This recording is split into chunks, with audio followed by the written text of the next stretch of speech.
When you have everything in life, money, fame, power, what is left to desire? True love, real kindness, honest human connection. But what happens when people only see your wealth and never your heart? This is the story of Tina Okachuku, a billionaire who chose to become homeless, to discover the truth about humanity. High above Lagos City, inside a luxury penthouse on Banana Island, Tina stood quietly by the glass window. Below her, the city lights sparkled like stars. Cars moved endlessly. Life was loud. Life was busy. But inside Tina's heart, there was silence. She wore expensive silk. Diamonds rested on her neck. A Rolex shined on her wrist. Yet she felt empty. At just 27 years old, Tina was already one of the richest women in Africa. She was the daughter of a powerful oil tycoon. But she didn't depend on her father's name. While still in university, Tina invested in Bitcoin when no one believed in it. Her father laughed at her back then. But years later, those coins turned her into a billionaire. Her face appeared on magazines. She spoke at global conferences. People stood when she entered rooms, but none of them truly saw her. They loved her money. They respected her power. But no one asked her one simple question. Tina, how do you feel? She had dated rich men, politicians, even royalty.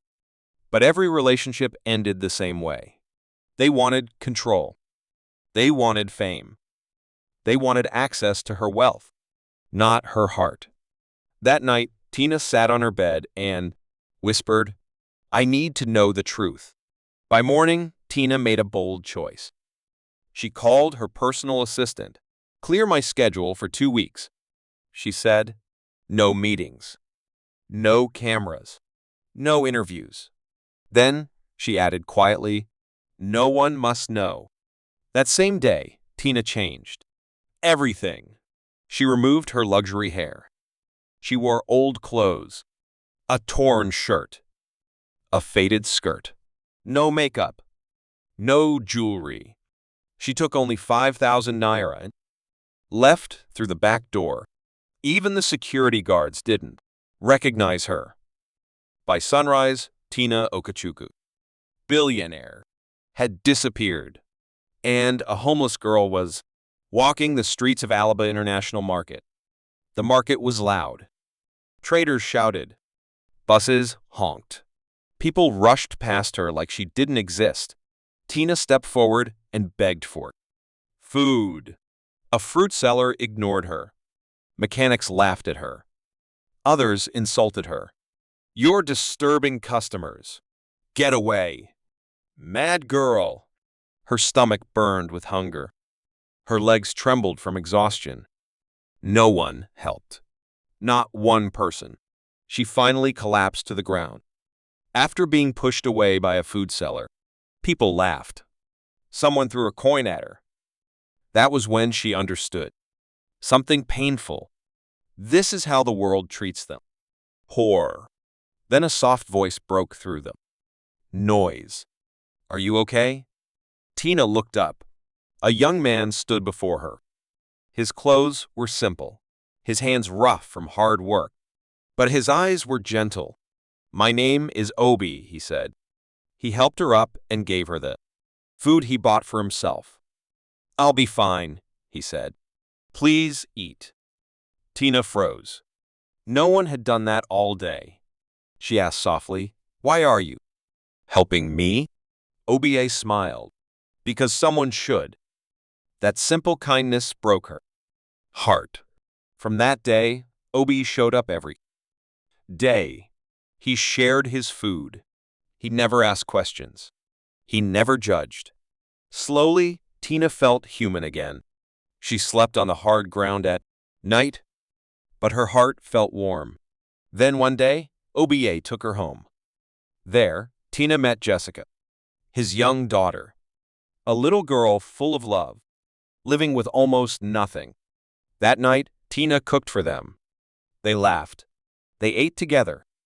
For the first time in years, Tina felt peace. But danger was coming. People in the market started to whisper, "She's too clean. She speaks too well. She's hiding something." And the truth was about to explode. From the day Tina entered Obie's life, nothing was ever the same again.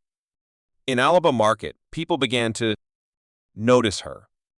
Not because she was beautiful, not because she was rich, but because she stayed. Every morning, Tina walked through the noisy market to meet Obie at Mama Sweet's food stall. People whispered as she passed, "Is this Obie's beggar wife?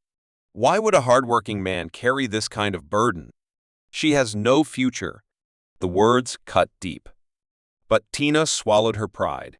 This was the life she chose. And now she was feeling it fully. Obie never listened to the gossip. Every day, he waited for Tina. One afternoon, he brought fufu and soup. "I know it's messy," he joked, "but it's my favorite." Tina laughed. "I'll try anything with you." She ate with her hands. She laughed freely. She felt alive. One day, Obie finally asked, "I don't even know your real name." Tina hesitated. Then she said softly, "Ama." Obie nodded. "It suits you. Soft name, but you are strong." That word touched her heart deeply. She had been called queen, boss lady, billionaire, but strong felt real. One evening, Tina surprised Obie. "I want to cook for you, Jessica." Obie looked shocked. "I don't have much." "I'll manage," she smiled. That night, she cooked jollof rice and fried plantain in their small room. The kitchen filled with smoke. The pots were old, but the joy was real. Jessica clapped happily. "Daddy!" Mommy cooked. They sat on the floor and ate. Together, they laughed. They felt like a family. But outside, people were watching. Market women began to talk. "She's not normal. Her English is too polished. She behaves like a rich woman." Mama Sweet also noticed something strange. Tina never begged aggressively. She never fought. She always carried herself with dignity. The rumors grew darker. Maybe she's a thief. Maybe she's running from the police. Maybe she's dangerous. But Obie ignored everything. Kindness had already tied his heart. One evening, under a leaking umbrella, Tina finally asked, "Why are you so kind to everyone?" Obie was quiet for a long time. Then he said, "Come with me." He took her to his small home. Inside, Tina saw almost nothing. One mattress. No chairs. A broken fan. On the wall was a photo of a woman. "My wife," Obie said quietly. He told her everything.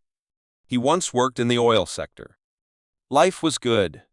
He loved his wife deeply. Then he lost his job.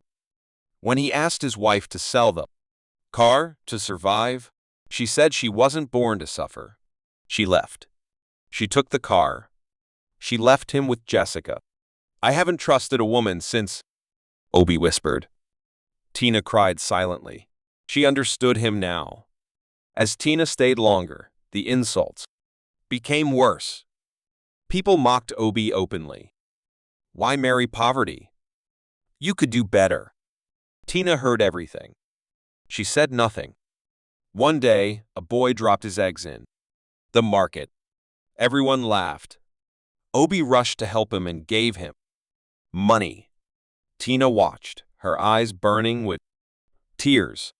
"You always help people," she said. Obie shrugged. "It's the right thing to do," she whispered carefully. "You are the first person who helped me without knowing what I had." Something passed between them. Something real. One morning, a magazine page appeared. In the market, Forbes, Africa. A photo of Tina Okachuku. Billionaire. Mama Chinari stared at it. Then at Tina. The resemblance was impossible to ignore. Soon, Obie saw it too. His heart stopped. He ran home. Tina was helping Jessica play. "Amma," Obie asked quietly, "what is your real name?" She froze. He dropped the magazine on the floor. "You lied to me," he said. "I was going to tell you," Tina cried. "But you didn't." His voice was calm but broken. "Please go," Jessica cried. "Mommy, don't go." Tina hugged her tightly. "I'll come back," she whispered, and she left. The market exploded with gossip. A billionaire fooled a poor man. He was just entertainment. Obie didn't sleep that night. Jessica didn't eat. She kept whispering, "Mommy will come back." Meanwhile, Tina sat alone in her mansion, surrounded by gold, feeling empty. She realized something painful. She didn't lose Obie because of her money. She lost him because of fear. And she knew one thing: she had to return. Not as a beggar, not as a lie, but as herself. That afternoon, Alaba International Market was louder than usual. Traders shouted. Customers argued over prices. But suddenly, everything stopped. A line of black SUVs rolled into the market. People gasped. Phones came out. Whispers filled the air. "Who is that? What's happening?" The doors opened, and Tina stepped out, not as a homeless girl, not as Amma, but as Tina Okachuku, billionaire, philanthropist, and woman with a broken heart. She wore a simple red dress, no heavy makeup, her natural hair tied neatly. She walked calmly through the crowd. Tina stopped in front of Mom, Sweet's food stall. "Do you remember the girl you chased away?" Tina asked. Mama Sweet trembled. Tina handed her a check. "This is not revenge," she said. "It's a second chance. For every hungry person you won't turn away again." Gasps filled the market. Tina continued walking. To the fruit seller who ignored her. To the woman who insulted her. To the boy who once helped her quietly. She gave where others once refused. Not to show power, but to teach compassion. Then she turned. Her eyes searched the crowd. And she saw them. Obie stood quietly, holding Jessica's hand.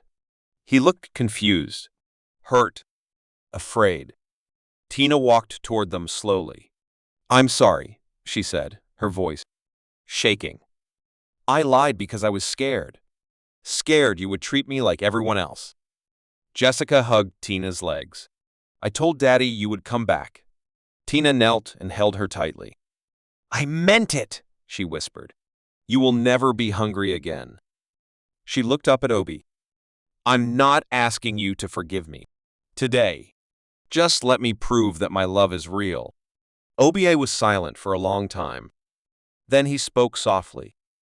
"I don't care if you have 5 naira or 5 billion. His voice broke. "What I loved was your heart." Jessica smiled. "She calls you mommy because you earned it." Obie took Tina's hand. "If you still want us, not for pity, not for guilt, but for love." He paused. "Let's go home together." Cheers erupted. Tears fell. And Tina smiled through her pain. "Yes," she whispered. "Let's go home." They didn't go to the market house. They went to Banana Island. Jessica ran through the garden, screaming with joy. Obie stood in shock. Tina turned to him. "You once asked where my money comes from," she smiled. "Now you know." That night, they slept peacefully. Together. The next day, Tina returned to the market, not to beg, but to bless. She rewarded kindness. She helped the hungry. She built businesses. Over 50 million naira was given away, not for fame, but for change. One evening, Obie knelt before Tina. "I fell in love with what you lacked," he said. "Peace, truth, real love." He offered her a simple ring. "Will you marry me?" Tina knelt beside him. "Yes," she cried.